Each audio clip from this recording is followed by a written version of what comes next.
Chapter 4.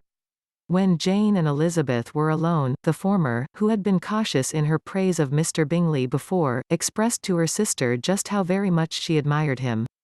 "He is just what a young man ought to be," said she, "sensible, good-humoured, lively, and I never saw such happy manners.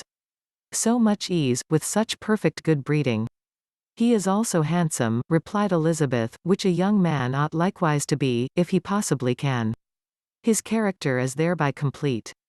I was very much flattered by his asking me to dance a second time. I did not expect such a compliment. Did not you? I did for you. But that is one great difference between us. Compliments always take you by surprise, and me never. What could be more natural than his asking you again? He could not help seeing that you were about 5 times as pretty as every other woman in the room. No thanks to his gallantry for that. Well, he certainly is very agreeable, and I give you leave to like him. You have liked many a stupider person. Dear Lizzie. Oh, you are a great deal too apt, you know, to like people in general. You never see a fault in anybody. All the world are good and agreeable in your eyes. I never heard you speak ill of a human being in your life. I would not wish to be hasty in censuring anyone, but I always speak what I think. I know you do, and it is that which makes the wonder. With your good sense, to be so honestly blind to the follies and nonsense of others. Affectation of candor is common enough, one meets with it everywhere. But to be candid without ostentation or design, to take the good of everybody's character and make it still better, and say nothing of the bad, belongs to you alone. And so you like this man's sisters, too, do you? Their manners are not equal to his. Certainly not, at first. But they are very pleasing women when you converse with them. Miss Bingley is to live with her brother, and keep his house, and I am much mistaken if we shall not find a very charming neighbour in her." Elizabeth listened in silence, but was not convinced. Their behaviour at the assembly had not been calculated to please in general, and with more quickness of observation and less pliancy of temper than her sister, and with a judgment too unassailed by any attention to herself, she was very little disposed to approve them. They were in fact very fine ladies, not deficient in good humour when they were pleased, nor in the power of making themselves agreeable when they chose it, but proud and conceited.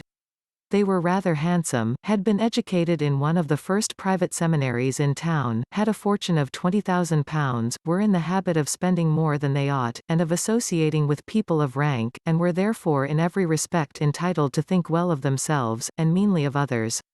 They were of a respectable family in the north of England, a circumstance more deeply impressed on their memories than that their brother's fortune and their own had been acquired by trade.